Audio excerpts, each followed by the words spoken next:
All right, welcome to Entrepreneurship Week at the University of Denver.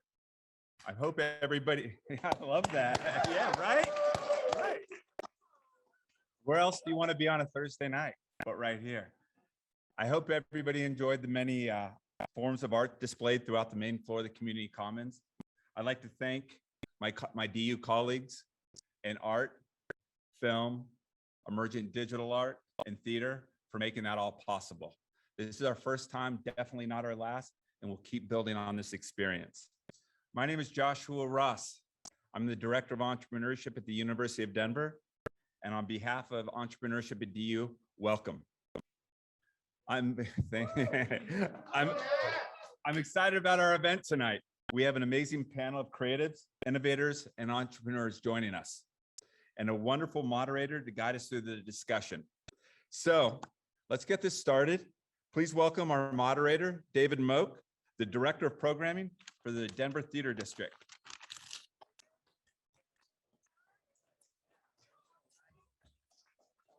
Thank you for that. Appreciate it. I want to welcome you all to the University of Denver here for the Business of Art, How Creatives Can Build Economic Value for Themselves panel. First of all, I want to give a big thanks to everyone here at the University of Denver, Joshua, Jaleesa, Jermaine back there. Thank you so much for making sure everything worked out and bringing us here. I'd also, love to give a big thank you, of course, to if any of you saw the projection on the side of the building outside. If not, go ahead and check that out on your way out. Those of you joining us digitally, my apologies, you won't be able to see it, but our friends at Display Devices brought out a 21,000 lumen projector, so we're doing some art on the side of the building as you leave. I also want to give a big thank you to the Startup Week team, particularly Castle Searcy, for those of you that know her. She's done a great job stewarding the designer track for years, and of course everyone at Denver Startup Week for everything they've done to help bring us all together. So as Joshua mentioned, my name is David Moke. I am the Director of Programming for the Denver Theater District. I am also the Director of Nightlights Denver, which is the clock tower projection mapping you might have seen downtown. All this month, Meow Wolf has curated and created all the art for it. So if you're ever downtown after dark, go check it out. I also am a co-founder of a gallery called Understudy. Got to give real credit to my partners, Annie Geimer and Thaddeus Smile, because they actually do all the real work. But if you're looking for something to do tomorrow night, we have an opening reception for Leo Kubakini, who is our artist for the month, and we'd love to see you starting at 6 o'clock. But that's enough about me. On to our wonderful panelists. So I'm going to just do a quick introduction, read a little bit about them, and then we'll dive right into these questions. So first, we have Annie Phillips over here, who I've known for quite a while. Annie is the founder of IRL Art, a grassroots art collective of 6. Then I see you over there as well, who have already provided opportunities for over 1,300 artists. IRL Art focuses on large-scale group exhibits in order to build community, create mind-bending experiences, and promote skill sharing. Annie is a digital artist of 13 years, experimenting with the potential of technology to leverage impact and sustainability of those exhibits. The IRL Collective is a passionate group, passionate about the web, the future of the creator economy, and is well underway to becoming a blockchain-powered art cooperative. So search IRL Art, and you can find them both in real life and in the metaverse, which is a great term, by the way. Kudos for being able to squeeze that in. Next, we have Thomas Evans, who is also known as Detour. You might have seen his murals around. He is an all-around creative specializing in large-scale public art, interactive visuals, portraiture, immersive spaces, and creative directing. His focus is to create work where their art and innovation can meet. A born collaborator, Thomas pulls from every conceivable experience that shapes his landscapes and perspectives. Explaining his work is no easy task, as his ongoing experimentations in visual art really set him apart. So he likes to mix music and interactive technologies, and his practice is always expanded. With his ever-evolving approach to art, Thomas's focus is on expanding customary views of creativity and challenging fine art paradigms by mixing traditional mediums with new approaches. Next, we have Shauna Schultz, who is a co-founder and the executive producer of a group called Mass Effects Media. They're a motion design and visual effects house based here in Denver, Colorado. And Mass Effects Media serves brands and films in their graphics and animation needs in the commercial, feature, and series realms. Their team did the graphics and visual effects for such programs as The Social Dilemma, which many of you might have seen on Netflix, Q, Into the Storm, which was on HBO, and then even the Friends Reunion Special, which is right now on HBO Max. With a background in documentary, Sean has a passion for combining animation and nonfiction storytelling, and she's grown Mass Effects to serve that unique part of the industry. And real quick, 2 weeks ago, another program she worked on called The Love Bugs won an Emmy Award. So congratulations for that. If you'd like to see that program, it's available on the PDF website through their POV, Point of View program. So kudos on that. Thank you. And finally, we have Vince Kadlebeck, who is a very awesome person and is replacing Corvus Brinkerhoff, who was originally scheduled to be here but could not. So we're very pleased to have another Meow Wolf co-founder in his place. So Vince is the founder of Meow Wolf, a collective transformed into an award-winning art and entertainment production company specializing in immersive, open-world walkthrough experiences. Vince acted as leader and CEO for Meow Wolf through its formidable years and created the business plan for the House of Eternal Return in Santa Fe. He also helped lead the team forward through its opening in March 2016. And then in January 2017, he formed Meow Wolf Inc., which is a full-fledged arts production company and a creative studio that really is positioned to create the largest, most innovative, and audacious monumental art exhibits in the world. After raising Series A funding, he announced 2 new Meow Wolves, including here in Denver, and of course, the Omega Mart in Las Vegas. If you haven't been, I highly recommend it, as they are now open and tickets are on sale. Vince has been a force of vision in the realm of experiential art, and in 2020 launched his own company, a creative consulting agency called Spatial Activations. So he's using that as a platform to usher in a new era of experiential art and modern developments in everyday life. So thank you for putting up the introductions. Now we can jump into the questions. So I'm going to ask a mixture of individual questions and group questions tonight. And my apologies, we may try to do a Q&A at the end, but just given how quickly this is, we only have about 75 minutes. I may just kind of run through a lot of this stuff. So we'll see how that goes. So my first question I'd like to ask is actually to Thomas Evans over here. Thomas, you actually wrote like the book on how to be an artist. So you can see on the visuals up here, that book is available pretty much anywhere books are sold right now. Tattered Cover, Lawrence and Larimer's, a local clothing store that sells it if you'd like to support locally, or of course buy it online. So this book is awesome, and it's a great resource and guidebook for any creative looking to really expand their artistic field. You started out by doing Art Tip Tuesdays, led to you writing this book. So I'm curious, what took you from doing these like short little art tips to writing a full-on guidebook, and how has that journey been? Well, the book took about a year to actually write, but like you said, I do these things called Art Tip Tuesday on my Instagram. So every Tuesday for the past 6.5 years, not missing any Tuesday, not even for Thanksgiving, Christmas, anything, I basically do a tip for artists in the creative community just to help them out. And that just sort of spawned out of artists asking me questions on my Instagram account when it first started out. So basically I was like, let me figure out how to sort of do a tip that everyone is asking about. So that started, and it just grew. Like I said, every Tuesday for the past 6.5 years, I've been doing it. And then it was like, okay, people who aren't on my Instagram, how do they get these tips? So just something where I'm like, let me figure out a way to sort of reach more people. But also too, get outside of my comfort zone, because I'm not a writer. I never wrote. I basically communicate through visuals, like I think you all do. And then I was like, okay, let me just actually sit down and see if I could write a book. And that was sort of like a journey that sort of helped me out evolve as an artist, figuring out how to communicate sort of my ideas and just like how to think differently. So basically it was sort of like a challenge to myself on how do I sort of get outside my comfort zone, learn how to write better, learn how to communicate better, but also reach more people when it comes to helping artists out. And the book is something that people talk about when I travel to different places to do murals, not even just in the US, like even when I went to Buenos Aires, they were sort of like talking about Art Tuesdays and sort of how I've been helping. So like the idea of education is super important to me wherever I travel, because that's something that is on the first, I guess, when people meet me for the first time, that's what they talk about.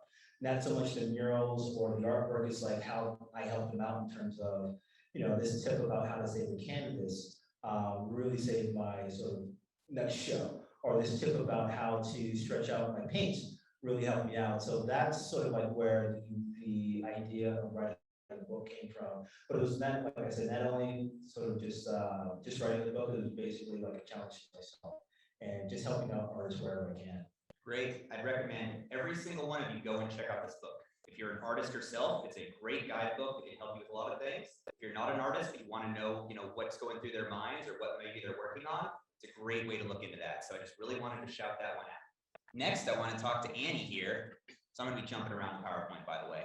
So Annie, you created really this incredible resource doc. So everyone see that URL. Those of you watching online, you're more than welcome to go there right now. Those of you in the audience here in person, just maybe think about this URL later. You created this incredible resource doc in art and blockchain. And I'm wondering what led you to create it? And are there any specific, and by the way, this is just part of it. It's a very long webpage. What are some things you think are for someone new to this world to maybe start clicking on, and someone who maybe is, well versed in it? What's something maybe that's a little bit more hidden or a sleeper link? Sure. So do I need to turn this on? Boom. Can you hear me? Okay. So in February of this year, we got granted to fund several of our projects through a decentralized autonomous organization based loosely out of Tokyo named Unique One. And what I really tried to focus on with getting granted this funding was trying to establish passive earning and the idea of like baseline sustainability, both for us as individuals, but also for us as an organization.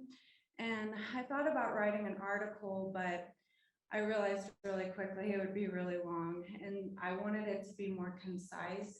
So I put the resource doc together, and it's pretty linear. So if you start at the beginning, starts with MetaMask, App0, some really basic fundamental tools that you'll need to start, transacting cryptocurrency or creating your NFTs. And so basically, if you go down, then it goes into NFT platforms and kind of differentiates, whether you need to put in an application or if it's an open platform, things like this, or if it's community owned and community governed. And then it goes on to talk about DeFi, some of the resources for passive earning and universal basic income. And then towards the bottom, more about like decentralized autonomous organizations, which are ultimately the groups that you can put in proposals to get granted for research or for producing art exhibits or a number of other things. And so for newcomers, I would recommend, just getting started up at the top. But for people that are already familiar with cryptocurrency, Web3 or blockchain, I would recommend looking into Gitcoin if you haven't heard of them yet. They're doing some really powerful work in the conversation around retroactive funding, which is essentially rewarding all of the participants of any organization, platform, company, in the terms of participation. So say you've been a part of an organization and they launch a token, they will give that token to all of the participants to, basically say thank you for, creating the value of what this is, and then you become a voting member. And they're also doing some really incredible work with a term called Quadratic Funding, which is rewarding contribution higher than the actual money amount. And so, those are some big words, but if you look up Gitcoin, there's just some incredible discussions happening around the future of funding public goods and kind of moving away from more capitalistic models and funding like goods that need to exist in the world. So yes, so if you haven't really explored this world and want to, this is by far the best resource doc you could imagine. It's also very locally focused. So, there's elements there that you can go and talk to someone at the IRL Art Collective to learn more. So wonderful work putting that together. I've sent it to a lot of people. So Sean, I'd like to talk to you next about something really interesting and hop onto your little motion reel here. So you're based out of Colorado working in film and television. And that's an industry where usually we kind of see a brain drain of people leaving our wonderful state and going to one of the coasts. How have you been able to stay in Colorado? Is there anything that you would want to impart to this community to say, you can stay here and do? And for those of us that aren't necessarily in your industry, is there anything we can do to keep you and keep your industry here in the state? Yeah, good question. I think for us, we stayed because we're stubborn. And I think early on, we started a company 10 years ago. And one of the things that allows us to stay is that we're almost fully in post-production. So what we do is animation, motion design, and visual effects. And so we can work with anyone, anywhere. And most of the filmmakers that we work with are in LA on the coast, or other clients and brands are in other states. And they love the idea of this Colorado company. And so we've got a little bit of fun, oh, you live by the mountains, you can ski anytime. And so we, especially with like the pandemic and some of the things that have shifted and changed over the last 2 years, it's made our job even easier to be remote, because everyone had to work remote, and that big shift has really helped us. But I think in general, the patience of just staying and getting better and better as we grow our company and working on more and more documentaries. And then The Social Dilemma was a documentary we did not know was going to get as big as it got, but we, just like any film that we had worked on, we put our all into it. And so getting that kind of blip, I think, really helped our company stay as well. When it comes to like how can other people help us stay, I think one of the biggest things is film incentives, of like helping our state have film incentives so people come here and they spend their money here for the film industry. And we've had a lot of work actually on that. Most recently, the incentives, I think pre-pandemic, were $1 million for the whole year for the whole state for any project. So Hateful Eight comes in and they have it all, and it's like no more projects to Colorado. But now I think it just raised to 7 million, which is really exciting. So we're slowly building up those incentives to bring more people here to build our industry. So you would say to any students in the room that are looking to graduate from this program, you can stay in Colorado, or would you recommend maybe that they do go to another market for a while? For us, we stayed and started our own company. And I think a lot of people who want to stay have to do that. I think you have to make your own work, and you have to make your own job. You have to bring the work here, and that's what we did. We definitely started on a lot of brands. A lot of our work really early on was we were doing commercial work and brand work, a lot of kind of online videos and web content. And we just always on the side were working on films, building that network and that connection. For us, we also love documentary, and there's actually a really good documentary industry here in Colorado. There's a lot of really amazing documentary filmmakers here too. So that helped us out as well. Awesome. All right, Vince. So one cool thing about Meow Wolf, and I remember when you guys first did this, is you started to incubate artists to turn them into actual entrepreneurs and full-on businesses. I think if I'm wrong, but Nico Salazar, Future Fantasy Delight, was the first one you did. What led to you wanting to take that next step with an artist, do something bigger, and what lessons did you learn maybe you can impart to this community about developing an artist as almost an outside group trying to support them? Yeah, I mean, for me, like the mission for Meow Wolf from the get-go was to create a platform that others could be able to, others could rely on and could utilize to learn new skills, to be able to then, then it kind of developed. It's like at first when we were collective, it was about learning new skills, about meeting other people who learn direct artistic skills from. But then when we became a business, it was now a platform that was meant to promote individuals' work, to be able to teach business skills, to be able to teach like the production phases that are necessary to be able to deliver high quality work. So that's still definitely the mission and intent of Meow Wolf. And I think earlier on when we launched the House of Eternal Return in 2016, it was a lot easier for us at that time to be able to kind of take the success of the project in Santa Fe and then start to think about where we invest the money. And we chose to invest in, like Nico Salazar, Future Fantasy Delight, and start to develop out his work into, merchandise and media entertainment work. And then we've done that with a few other artists. So like Janelle Langford is an artist, Cityopolis. We did something similar. And so for me, like that was easy for us to do. But then our focus ended up having to be that we had to invest all of our money, time, and energy into getting Las Vegas open and get Denver open. We had to focus and be like, we need those projects open. Now that those are open, it's like we're back in a position to be able to ask ourselves, like, where do we invest? What is the mission of Meow Wolf? Where do we stand in this landscape of art and business? And for me, like the elevation of the individual artist, separate from the brand Meow Wolf and separate from the company Meow Wolf, is like critical. Because like at the end of the day, that's what this is all about for us. It's like, it's about getting art out into the world, you know? And so I think we're back in a position now, you know, we only opened Denver like 3 weeks ago. So we're back in a position now to be able to kind of like have those conversations and consider where we go from here.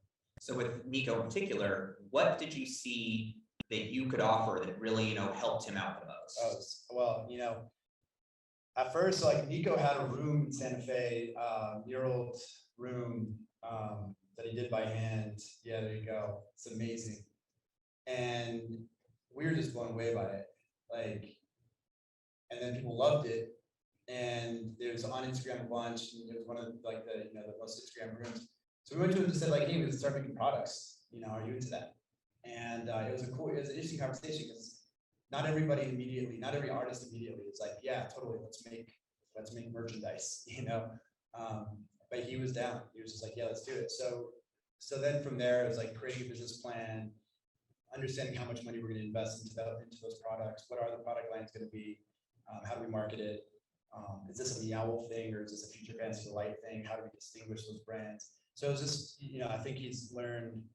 I know you have to ask him, but I think he's learned probably a lot with regards to product development for sure.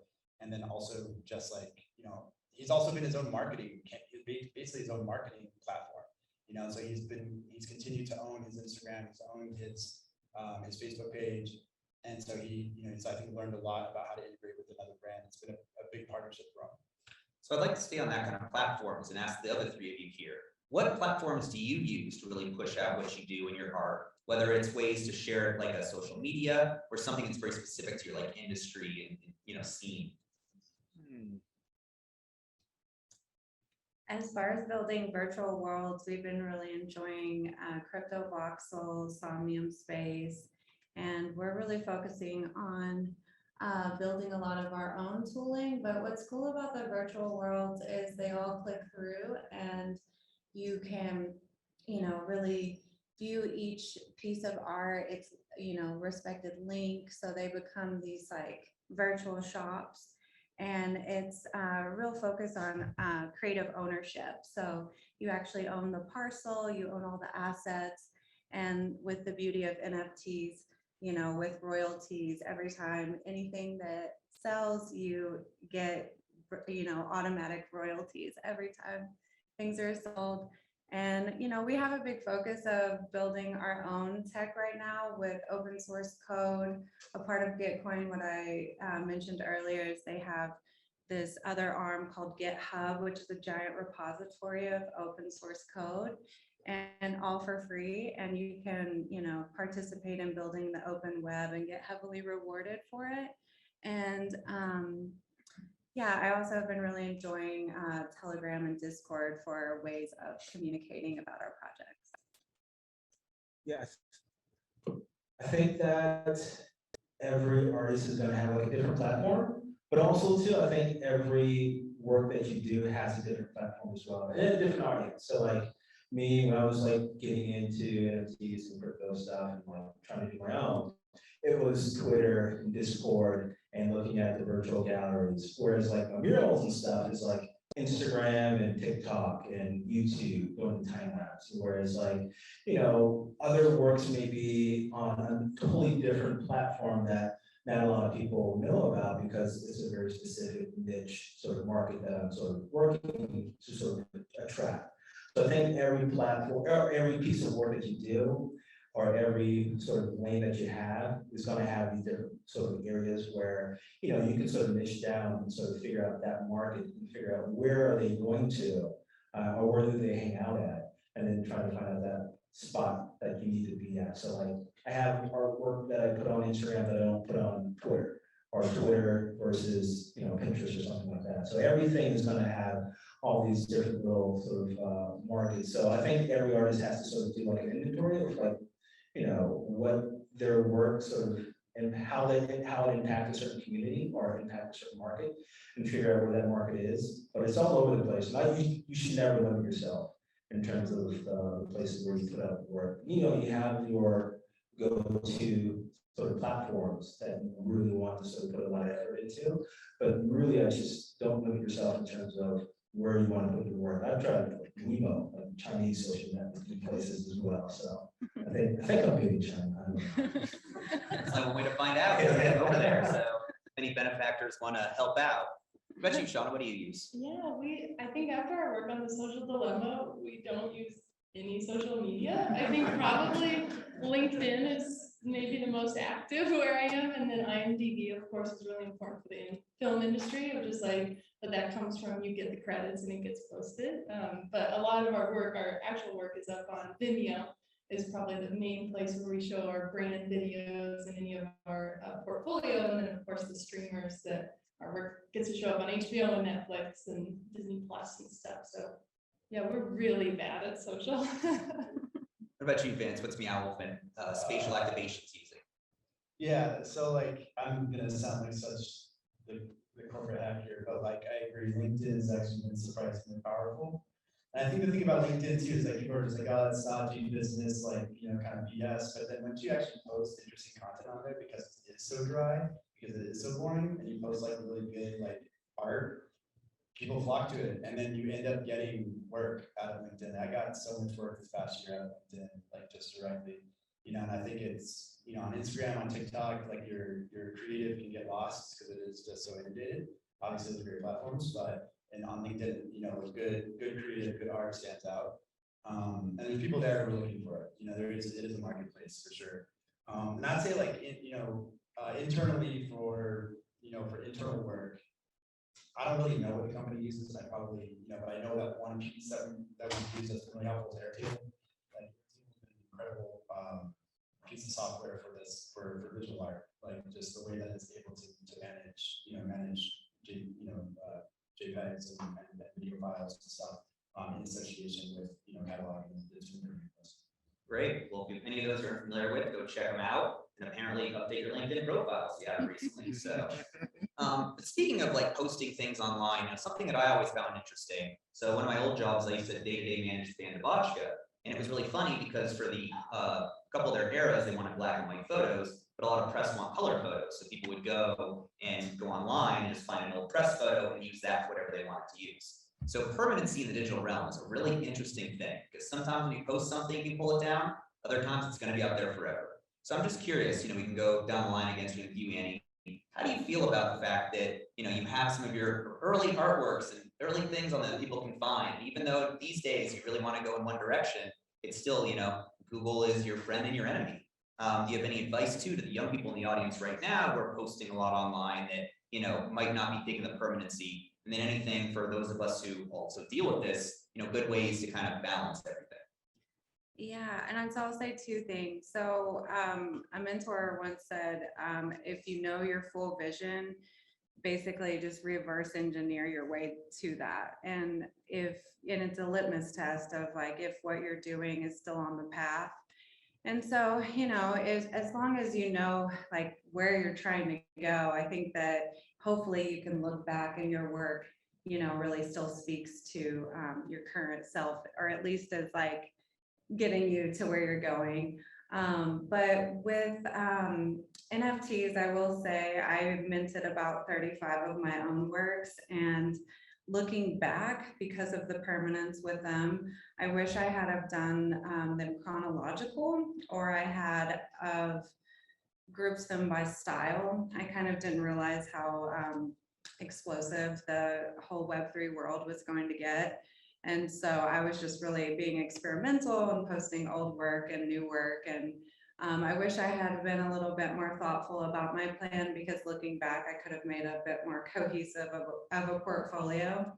But you can always burn NFTs if you still own them. And then, but yeah, once it's sold, it's out there. So unless you like can buy it back or something. But yeah, I would just, try to figure out what that bigger vision is and know that you're still on the path, and hopefully you can avoid cringy moments. I say as an artist, it's very interesting because I don't know if anyone else has, I'm still on Facebook.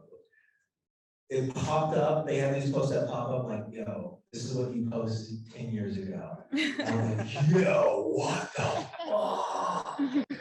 And you see exactly where you came from, which is good. Too, because if you go back into my Instagram feed or my Behance feed or whatever you're looking at, you can sort of see where I came from and my first mural, and then what I was doing 5 years before my first mural, and what I was doing when I was going, to University of Colorado Denver. That's where I went to school, and see what I was posting up in terms of the art stuff I was doing. So when people sort of talk to me or come to me now and sometimes collect my work, they always talk about, I remember when you did this piece. And I'm like, yo, that was 10 years ago, 12 years ago. But it sort of, it tells the story of my art career a little bit. So a lot of times when artists think that a lot of times people will collect the art in that sort of physical piece and it's the aesthetics of it. But a lot of, 99% of the time, they're collecting the story behind the artist and what the artist sort of went through. And so everything that the artist embeds into that work. And when they have sort of the reference points to go back on, I think that's a great thing for the artists themselves in terms of building up their career, building up their name, building up just their identity, because people see this is where you came from, this is the steps that you took to get to where you're at, this is how you evolved over time, this is basically your life story. So this is why I'm buying your piece right now, is because I saw all these different steps and saw where you came from. Even like now, it's like going from Santa Fe to now, it's kind of, oh, they went from a small space to a large space and they have totally different artists. It's like just seeing everyone just evolve. And I think having those little footprints or breadcrumbs to sort of go to and look at is really good, because that's basically what we're trying to do, is we're trying to tell a story with the work that we do. And the more that we have to sort of, for people to look at and figure out these different clues and where we sort of are and where we, like I said, we came from, it's really good just to have them sort of get that full breadth of knowledge of like your identity and sort of like your essence and sort of what you're about type of thing. So for me, it's always been good, even though it does make me feel old when I see an old post. And, it's like, oh, this is where I was, this is where I am now, and I'm glad I will do all of that. And I'm glad that other people see that as well. So, what you, Shauna, how do your student films stack up against the social dilemma and Emmy award-winning documentaries? Yeah, I think we were chatting about that a little bit, so I went back and looked it up. I was charming. Like, I was like, oh, for a student film, I wasn't terrible. I did a lot of musicals. I was very into musicals. I think, though, I love that, what you said, and to build off that sentiment, when we are hiring, my favorite thing and some of the best artists that we've ever hired, what attracted us the most to them were their personal projects, and also seeing where they came from and how they've grown. Because I think even young artists, like they're 2-3 years out of school, if they've still got their student work and we're seeing what they were doing when they were in college and then where they are now, it's exciting to see like, okay, they did that in 2 years, where will they be with us in 2 years, and where are they going to grow? And we see the motivation of them working on their personal projects and doing tests and things like that. Like that also builds, I think, the story of you as an artist, and then also you're more attractive as an employee if you're trying to get hired somewhere, or even a client, for people to see the work that you've done and where you've come. I think there's a huge value in that. I do think if you have stuff that's cringy, it would be very difficult to get it off of there. But like there's kind of like, think about that as a student. What are you working on, and what are you putting out in the world? Just remembering it might be there forever. So yeah, I think it's a beautiful sentiment, the way that you said it. But you, Vince? Yeah, I mean, I think like just generally, think about what kind of actions do I take, or what type of expressions do I have, and where can you come, like what kind of place can you come from to align those actions and expressions in a way that's going to be healthy for you, no matter what those actions or expressions are. And so whether it's posted on social media or not. So I think like what's significant for me just in my life, kind of outside of art business, is what is your future self? Like what is your future self? Where are you going? What's the vision? Where's who's the Vince 10 years from now, 15 years from now, 15 years from now? Like you are who you are becoming, you're not who you have been. And if you can switch your mindset into a place of, I'm not the person who's, lived a life for 39 years and all these things happen, but instead I'm the actions and expressions I take today, moving forward into the self that I'm being into the future. And that switch, what that switch does is it allows for any action and any expression to be part of the journey, kind of similar to what Annie was saying. Is that like you have all of those actions trying to roll up to some future vision. And so even if you screw up along the way, if that future vision of yourself is anchored to a social mission, it's anchored to something that you truly believe in, like a why that you truly believe in, then it doesn't matter if like there's a mugshot on you on Google, which there is, or it doesn't matter like, you know, what articles were written, or it doesn't matter like what crappy art you created, because it was all part of the journey based and anchored in a why that was meant for a future self that you were proud of. You know, so I think that that's really important. Yeah. Awesome.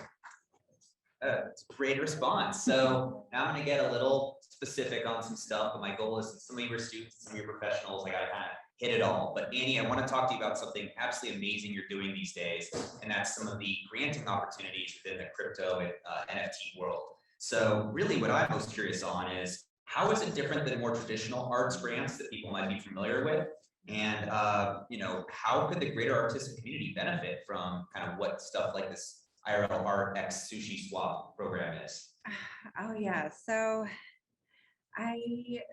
we've had great success with putting in proposals to different DAOs to get funding, and you know, even groups reaching out to us just to want to support our efforts. And basically, I mean, there's hundreds, if not thousands, of these decentralized autonomous organizations, which are community ran bank accounts, basically, and community voted, community governed, community stewarded. And there's, you know, giant billions of dollars of capital. And it's so different. It's so empowering. You know, it's self-created, so you can come up with a vision. You know, I think there's a nuance to like finding the right community. So you certainly wouldn't want to go to an art DAO and put in a grant for ocean conservation. Maybe if it was an art ocean thing, I don't know. But I think finding the right community, and you know, so on the bottom of the resource doc, I listed 5 or 6 different kind of marketplaces for DAOs, so you can search and find different groups and what they're focused on, what their goals they're trying to achieve. But yeah, you can put in proposals in our Discord channel. I've been putting all of our templates for every proposal that we've successfully gotten out there and funded, so that other people can just basically fork it, is what we always say, but copy it and use it for your own benefit. And so the idea, and there's local other organizations that have copied our templates, gotten funding from similar groups. And I think for me, it's just empowering because it's self-driven. You know, I'm not having to apply or compete against other funding. So it's also bringing funding literally out of the ether and into real communities. And so, you know, instead of applying for grants that are on a city, state, or federal level, you know, this funding is coming from the internet and global communities, and really has an ability to have high impact in real worlds. And yeah, on the resource doc, there's a lot of DAO information, and that would be a good place to start. So you're saying that most of this money comes from just people putting it into a pot that gets divided out, or who's actually funding a lot of this? Oh, it's different things. So I guess I could use Super Rare as an example. So I've been listing my art on Super Rare since 2019, and I've sold about 35 pieces. And you know, they're all sold. You can look and see how much they're worth. And recently they launched their own token and retroactively gave all of the artists and all of the collectors who have ever bought or sold work on the platform about 10 times the amount of the value of work they had bought or sold. And now those people get to be voting members of the community, as well as benefit from the value that was created in making Super Rare an incredible platform. And so now, as a voting member, I can go in and use my tokens as a vote. and vote on other community members' proposals for things like starting a gallery space in Latin America to support Latin American artists, which I'm really excited to vote on.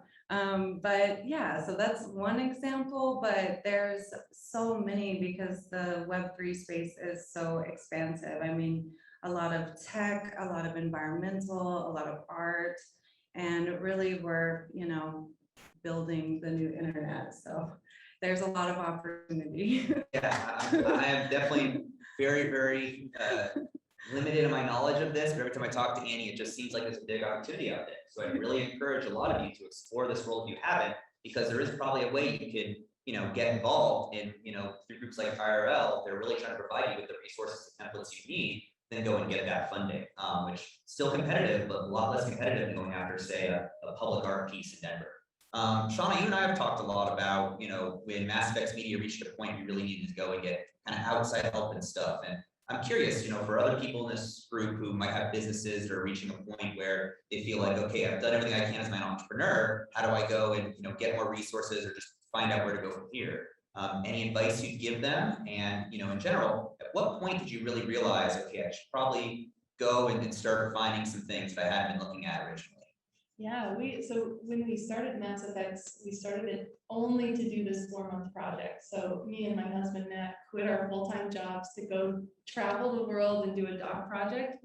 We rode on a ship and we went around to 13 countries in 4 months, and it was the most epic project. And then we got back, we're like, okay, now we own a business. And so we both went to film school and we were artists. And so we didn't know how to run a company. And I think our rate at the beginning was $25 an hour for both of us. And I was like, this is gonna be great. We'll make $2,000 a month and we're just gonna make $24,000 a year. And it's gonna be perfect because like all our expenses are gonna work out. And then our bank account just kept going down. And I think it was about 3 years in when I was setting up my computer, looking at my Excel spreadsheet of how I was keeping track of our accounting, and I was like, we're gonna run out of money. And so like, but we're working day and night, we're working weekends, like how are we out of money? And so I called the local Small Business Development Center, which the SBA runs small business SBDCs all over the place.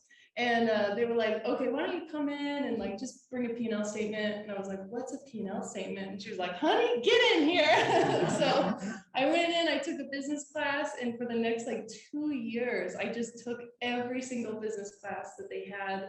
I got the mentor. You can get free mentors and just sit one-on-one for 6 sessions. And as soon as I finished that, I get another mentor. And I just used all those free resources, or they were really cheap. Some of them are $40 for a how to start a business company, how to start a business class. And it was amazing. Like I basically got my degree in business just through the SBDC.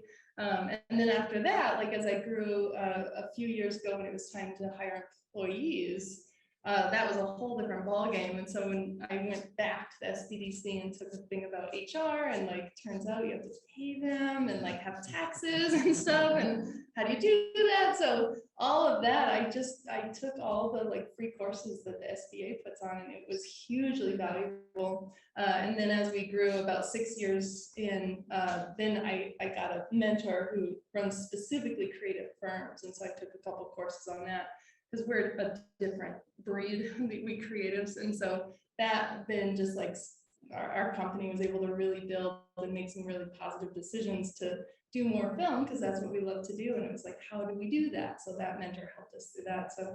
So much help from outside places. And yeah, so now I run like all the business side of things. We've got 12 people full time and typically around 20 people with our contractors. And it's a big machine to run. Like, you know, we're small, but I think that a lot of that was just like realizing we do want to continue forward. What help do we need and where can we get it? We got some great resources. Awesome. So yeah, so of course the University of Denver here has great programs as well, and entrepreneurship whole programs you can go through. But if you're looking for something, very specific or don't have a lot of funding, needed to happen soon, the SBA is a wonderful resource. So just wanted to throw that one out. So Vince, something interesting with Meowl that I've always thought about was how your strategy to keep it sustainable has probably changed over time. And really we're here talking a lot about what makes a company and a business sustainable. And I'm imagining that COVID also threw quite the wrench in a lot of that stuff too, because you had to rethink. So how has your definition of sustainability changed over the last few years, both from y'all and your own company? And what advice would you give to people in this audience and watching online to stay and make their business more sustainable? Yeah, that's a really good question. That's my goal. Yeah, because it has changed. I was actually just thinking about this today. And like, for us, it's been a bit of a pendulum at first. Like when we were a collective and we were just kind of a group of friends, the most valuable resource for sustainability for us was like positive mental attitude and collaborative energy. Like that, like if we couldn't collaborate, we couldn't come to these projects with like positive mental attitude, then nothing was going to happen. It was going to be total drama, so that was like the most important thing at that point. Then we ended up kind of forming a really great social group and group of artists that were collaborative, but we were all now like in our 30s, and the projects we're trying to do were way larger than we had ever really imagined them to be, and we still weren't making any money because we're doing it through kind of traditional art industry means, nonprofit grants, stuff like that, art gallery, art world. And so there wasn't much money there, and we were a big group, we're like 50 to 100 people at that point, so we couldn't afford to even do these projects anymore. So then at that point, sustainability became about money. I was like, okay, we need to be able to sustain financially ourselves and as an entity in order for this art to continue to be created and to get bigger and to be more incredible. Now we're at a point where having raised the capital necessary for Vegas, Denver, we have Santa Fe running. It's like, to me, sustainability now is about empowering the artists, which is different than making sure that the company has enough money or making sure that everyone's getting paid. It's like, how do we value and empower and trust in the artists? Because like the last couple of years we've been very much focused on project delivery, project management, corporate, kind of corporate support, HR and finance and accounting, and we needed that, and desperately needed it. You go to Denver, you'll see damn, this took a lot of logistical thinking, and we needed that to open these projects, but we got to get back to a place where it's all right, now to be sustainable, because none of the art exists if you only focus on that stuff. Artists can go in and be like, screw this, we're gonna do something else. So it's getting to a point where we can say, all right, in order to sustain this, we need to be able to focus on and value and trust and empower the creative, and I think it just is going to continue to move, it's going to continue to evolve in that way. But I think what's interesting about art is that it's yes, you need money to create art, but if it's about the money, it's going to be bad art. Fundamentally. So it's that balance is really critical. I would agree. And actually, something really interesting kind of to go off that is the financial literacy. And a lot of artists, I feel, might not have quite the level of financial literacy that you might need to run a business. And you went, Shauna, to go talk to the SBA and all these other things. But I'm just curious, for any of you in the panel that wish to talk about it, were there any resources or programs or things that you think would be beneficial people to go to if they feel like they're missing some elements in the financial literacy world, as in just, everything from basic, how do I do a budget, or send an invoice is something a lot more complicated? That's a hard question. I mean, because it changes so much sometimes in terms of how to get payments. Because I started out, there was no Venmo, but now everyone's on Venmo. Contracts, sometimes it's the same, but then it's kind of they change up all the time in terms of what people put in there. And then there's just new ways of creating art, where it's kind of the financial literacy is crypto.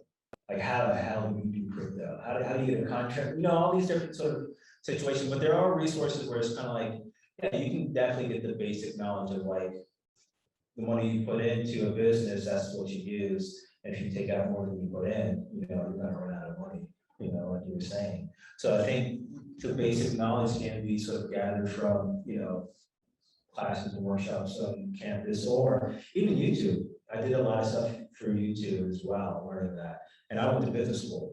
But they only teach you the basics, right? But they don't teach you about the real world, oh, this is how much I owe in taxes. oh, the tax policy changed this year because of this policy. Now I owe this, but then, okay, if I use an LLC, but I'm taxed as an S corp, this is what I have to do, this is how much I can keep, type of thing. So there's all these different ways of going about it, but you can learn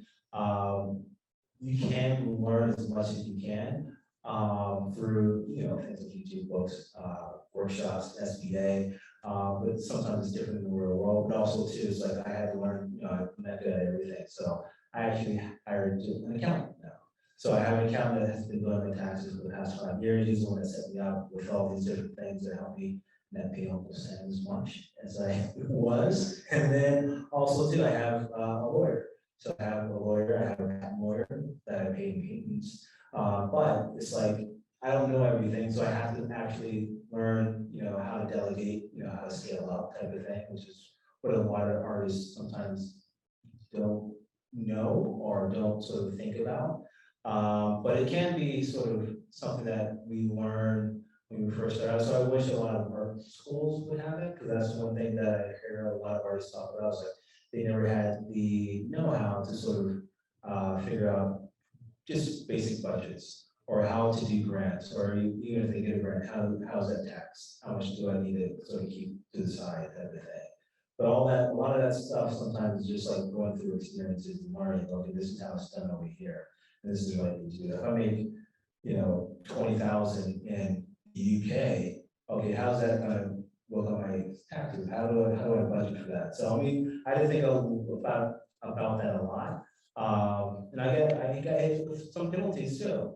But that's one of those things that's kind of like, that's when you learn that you need outside help as well. Hopefully it's too long. What you Vince? Yeah, so I like the first business, the first business that I got into was throwing parties back in like the mid 2000s.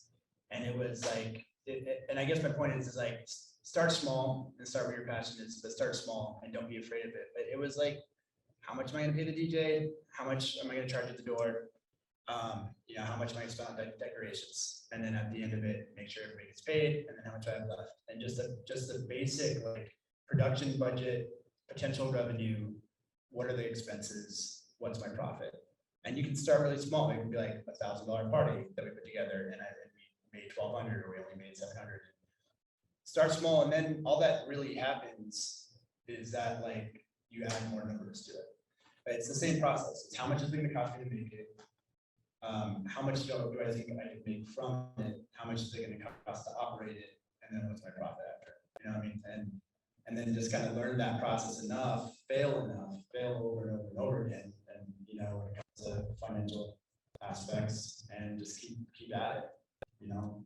And so I'd say like a lot of times, just the thought of finances, or the thought of money, the thought of budgeting, I think is kind of scary that a lot of folks don't want to just take that first step. But start small, and then like once you learn the basics, when it's that small, it's kind of the same basics, even when it gets like a bigger career.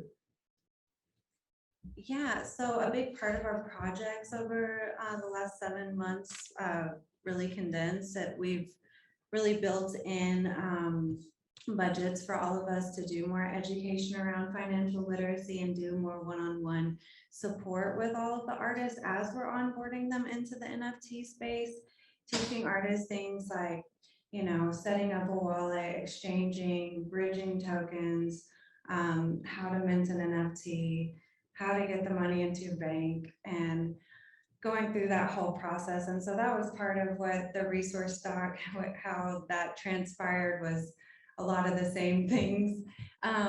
But also another great tool that's on there is Bright ID. It's an app you can get on your phone, and there's about 20 apps on the app that will basically guide you through, and you can like earn to learn or learn to earn. And so there's opportunities to earn tokens by completing different tasks. One of my favorite ones is called Rabbit Hole, where you go on quest. But basically it's a way to learn all of these different, like how to add a network to your wallet, how to bridge tokens to that network, all of these different things at no cost to you, which I think is really a great way to start going. And then there's a lot more information on there too about universal basic income and passive earning. Anything to add? Yeah, I think that, I mean, I can't sing the praises of the SBDC enough, but I think also one of my mentors told me this, and I think it's so true, of just if you pursue your passion, the money will follow.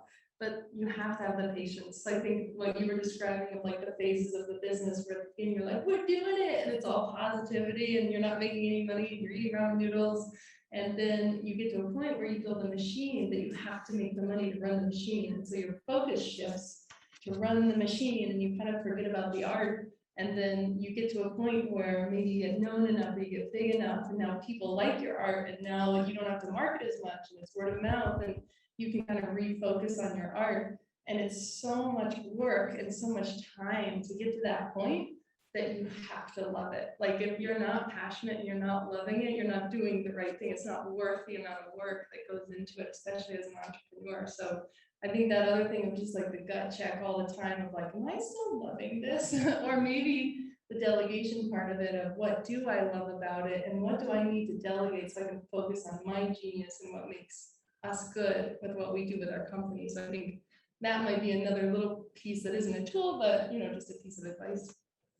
And just to follow that up with regards to, love and passion for what you do, like, yeah, absolutely, that's the most critical. When we were first trying to get the house in Toronto in Santa Fe, when I went and visited this old bowling alley, and I was walking around with a real estate agent, and the real estate agent says, okay, cool, so you want to buy this bowling alley, how much money do you guys have? How much money did you know about?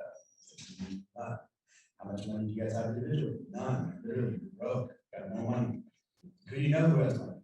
And I said, well, George R. Martin has money, I know him, and that's who ended up buying the building. But the other person that I thought of was the current mayor of Santa Fe, is Alan Weber. And I went and talked with Alan, he's the founder of Fast Company magazine.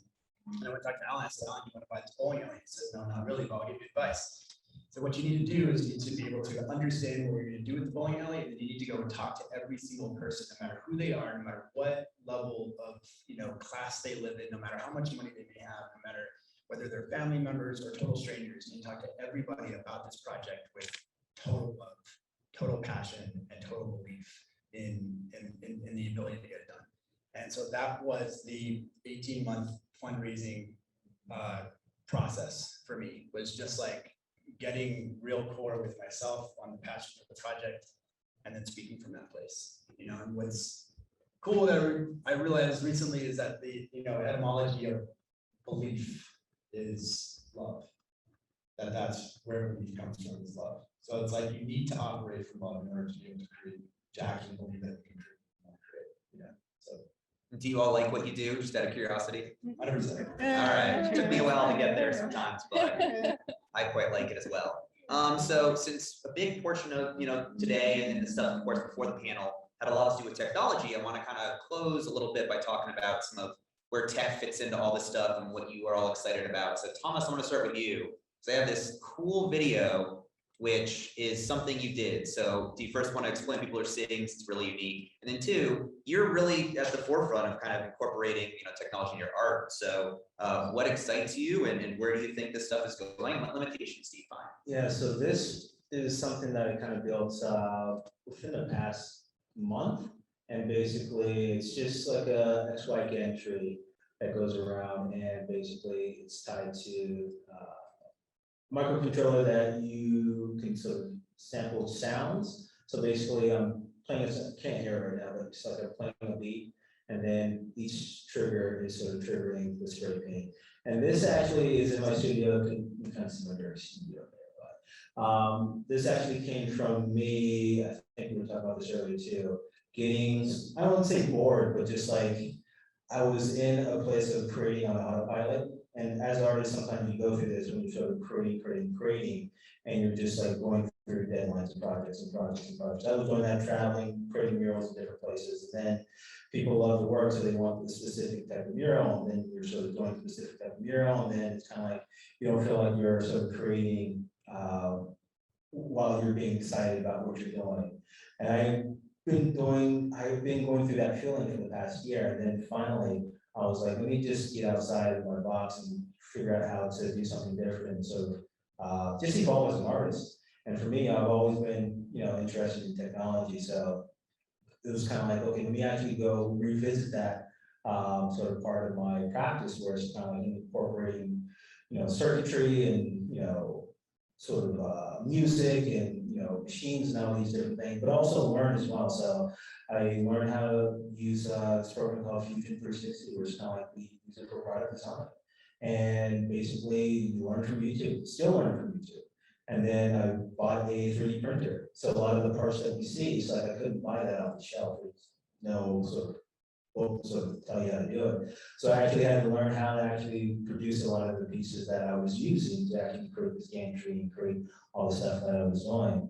And from there, sort of I got back the excitement when it came to just getting up in the morning. Because when I first started out in art, I would get up at 4 o'clock in the morning just to race to the studio to paint. And then it became 5, and then 6, and then 7. And then now it's like I'm going back to 4 o'clock in the morning, racing to the studio to see if that print is done on the 3D printer, so I can use it for the next thing. So like incorporating technology into my stuff is like my passion.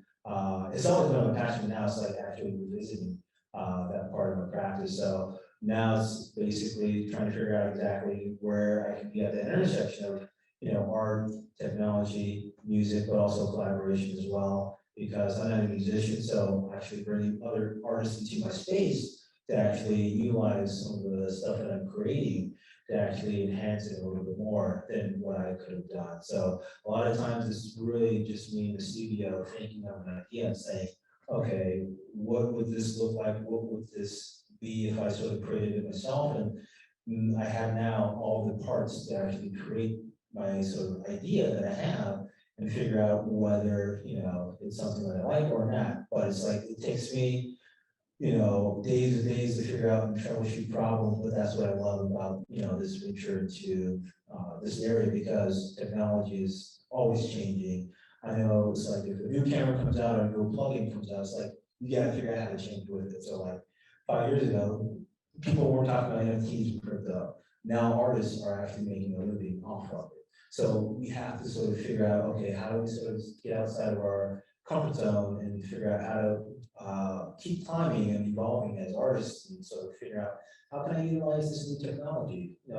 30 years ago, digital art was something that not a lot of people did. Now it's like every artist creates on Procreate in their iPad, and they're making amazing work. So it's like, okay, technology is sort of like that next step, where it's kind of like learning coding in school is basically, I don't know if they teach that in school, like grade school now? Yeah, coding. So like these kids are gonna learn how to do this a lot earlier, and it's gonna be more involved in sort of our daily lives and sort of like what we do with some of these sort of items, 3D printers and laser cutters, things like that. So it's kind of like me just making sure that I'm always evolving as an artist and like staying on top of like new technology and new sort of mediums to actually incorporate into my work. And now it's like artists are sort of problem solvers. We do it creatively. Now I'm not just stuck with using spray paint or brushes to solve this problem creatively. I'm able to use technology and music and gantry and different things to actually solve that problem. Shauna, what about you? Because I actually have a cool little video up here of how you put together some social dilemma graphics. Yeah, I think I just call my team a bunch of magicians, because we can make or do anything. Like if you can imagine it, we can create it. The latest technology we've been playing with is actually AI, ironically. But there's some new like AI that you can use. We use Nuke, which is a node-based compositor, so you can basically put different images and videos together in Nuke. There's a thing called rotoscoping, and so in visual effects you might have to cut somebody out and put them on a different background, and someone has to go frame by frame and cut them out every time. And as technology advanced, now you have keyframes, so I can do the first frame and the 10th frame, and the computer kind of guesses what's in between. But now you can train AI with a data set and basically tell the computer, if this is your person, okay, this is my outline on frame 1 and this is my outline on frame 300, you figure it out. And 17 hours later, the computer figures out how to rotoscope, and now it's looking at pixel differences instead of having have a human go through and tell it every single place. So that's one place where we're playing with it, is just speeding up our rotoscoping and visual effects. And then another place is there's some really cool new things that you can do with kind of like image transfer, where you can train a computer to like, we just worked on a documentary that's, I'm not sure when it's going to come out, but called The Long March, and it's about World War II history. So we had to reenact some marches that were happening in the Philippines, and we wanted to do it artfully. And so we hired an illustrator to hand draw these marchers. And then we made a 3D scene where the people were marching, and we were able to use AI to basically put the textures of the illustration onto the characters. And then the AI figured out, as the person moved, how it would shade and how the outline would stay on the outside depending on where the camera was. And it's like a really very cool new type of 3D animation where we didn't have to go through and do it rotoscoping and drawing every single frame, but then we were also able to move the camera around things. We're in a courtroom and we did one front and one back illustration, and then the computer figured out how it was shaded if you moved the camera. So a lot of that saves time, and then it allows us like brand new techniques and like visuals that we could create. Buddy of mine was the guy that would have to do all those in-betweens before, and he worked on an adult swim program called Dreamcorp LLC and stuff. And he's definitely seeing technology push him out of his job, but he's actually not totally against it because it was a very laborious process. Yes. Vince, I've been very impressed with Meow and their incorporation of technology into stuff. Where do you think the future is going and stuff that excites you as you do more of these like monumental installations and things? It's hard for me not to just think about spatial computing and game engine type stuff, Unity, Unreal. What we're doing is we're using space to be able to like place imagination in space. We're doing it physically. There's going to be like an incredible opportunity for imagination to be placed in space through spatial computing. And it's going to be the transition. It's going to force the transition into like a fully imaginative realm, like probably within our lifetime, I imagine. And that's kind of like the space that we're interested in, I think, is like bringing people into the imaginative realm. So, being able to combine the type of fictional worlds that we create in physical space, and then be able to add spatial computing to that, and then allow for that spatial computing layer to then exist outside of the building of Meow Wolf. There's just a wonderful opportunity for creativity in that, and combine it with the stuff that Annie's working on. Now you have like a whole economic system sitting within a spatial computing system that's able to empower, value, and trust artists like at any point in any city, on any wall, and that's probably what's most exciting to me. It's crazy just to think about that. Man, what a world we're going to be in here in a few years. So Annie, I think you've talked about a billion things that have all blown my mind with technology, and probably said some things that are already exciting you. But besides the virtual worlds, like what do you think should be something that everyone in this room should keep an eye on? I'm really excited about tiered licensing in smart contracts. So I think royalties are mind blowing, but I think like once we can really start tiering out different like I own the rights to the creative work, we have mutual rights, I'm selling you the rights, and that being all automated and baked into the royalties. I think interoperability is really important. So there's some really incredible developers and teams of people working on tying metaverses together by literally going in and trying to port files and scenes they've built from different VR worlds and trying to break them, and ultimately documenting all of their research so that we can really build this like true giant like interoperable metaverse. But I'm also excited for smart contracts to really be more user friendly, so artists can literally create their own. So no matter what platform they're using, they know that it'll carry through, because we're starting to see some issues with that. I'll just plug some tech that I just helped with FIO protocol.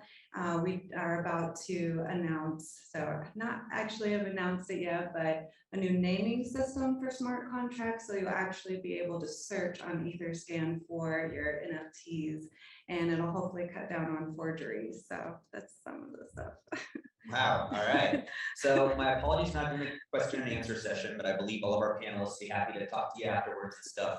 But since we got 5 minutes left, I'd like to just close with something kind of simple and interesting. But you could go back and talk to your 22-year-old self right now and tell them something. What would you tell them? Nancy, you first. Some of you know the Yellow story, I said. Don't shoplift. You're right, mug shots are forever. No, I would say like, I'd say like, you know, money's not the evil, greed is the evil, but it's not money's fault. You know, like for too long I hated money. I didn't want to have anything to do with money, you know, because I associated greed with the dollar bill. But then I was able to like really start to understand that like, no, it's the person and what they choose to value. That's the problem. Like, where do you put your value? Not what is the currency that you use to value. It's like, where do you put your value? So that was that. I wish I would have learned that earlier. What about you, Sean? I think maybe patience. I would tell myself to have patience with the process. Because I think I'm an impatient person. I want it right now. We're going to go do it. Like, I have an idea. We're going to go. And I think as I started my company, it was like, we're not big yet. We're not doing films yet. We're not on Netflix yet, or whatever our next big thing might be. And I think that patience as I'm like moving forward, I felt like we were actually failing. There's like, here, 3 years in, like we're only doing this. 5 years in, we're only doing this. We've owned the company for 8 years and we haven't even blanked, whatever this thing I felt we should be doing. And I think that hedonic treadmill of trying to keep up with yourself, it's not actually failure, it's a process. Like, it's a journey, I guess it's kind of lame to say, but I think I would have told myself to be patient, of just like enjoy it and build and stay passionate and don't burn yourself out trying to reach something that maybe it's not time to reach that yet. What about you, Thomas? Buy Bitcoin. Oh, yeah. That's so ironic. I wish I would have bought. But it's $60. I think I was the first time I bought it. Oh, yeah, buy Bitcoin. Always bet on Tom Brady. And skinny jeans is just a fad. It will run its course. That's what it does. But I would also tell myself to focus on impact when you're doing art, because regardless of what it looks like or, you know, the outcome, you know, it's all about the impact of the work that you're doing and making sure that, you know, you focus on that and everything else will come into place. Because for me, when I make a work, I think it's good. It doesn't make an impact. It doesn't really move people. It didn't do its job. But when I do something and I may think it's, you know, it's not the best work or something like that, but other people are moved by it and impacted by it, that's what it's about. So for me, you know, when you're a young artist, you want everything to look good, which is what, you know, I was doing earlier. But over time, it's kind of like, as I get older, I learned like, it's all about the impact and how it changes people when they see the work and have them walk away, feeling something different, seeing the world a different way, moving differently. And sometimes, you know, you just don't know how that's gonna come about, but really it's like, you just want to focus on being able to change someone in some form or fashion with the work that you do, or else it's like, you might as well just not, you know, do anything, not even create, because it's not gonna really have its long lasting effect. So for me, it's just focus on impact by Bitcoin. Great. Yeah. Annie, in the last minute, what do you got? That's so ironic because I was 22 when I first bought Bitcoin. I'm 32 now, basically. So I would tell my 22-year-old self to keep that spirit of research and discipline alive from college.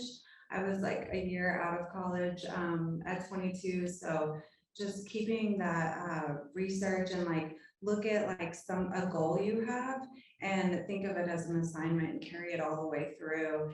And documentation is always important. So don't, you know, like think that what you're doing isn't important and just scrap it. So just, you know, try to keep good notes and look at it like an assignment and carry it through. Awesome. I want to thank you all for joining us, and as well those of you tuning in online. I know we're at our time right now. If you'd like to follow along on Instagram is the one I chose, but I am also not a big Zuckerberg fan. So if you choose to not use it, I'm sure there's plenty of other ways to connect with these wonderful panelists who'd be happy to potentially chat with you afterwards as well. I just want to leave one last thought. That's something my mom always used to say. I always thought was interesting is when I was growing up, she'd say, whatever job you will have one day does not exist right now. And I never fully realized what that meant until I run a projection art on the side of the clock tower downtown and talk to people that are doing stuff that honestly 20 years ago I would never have thought of. So just remember that the job you may have in the future does not exist right now. And it is okay to go on that journey to figure it out. So again, a big thank you to everyone that came out. If you haven't seen the projection outside, hopefully it's still going. But thank you all for joining us.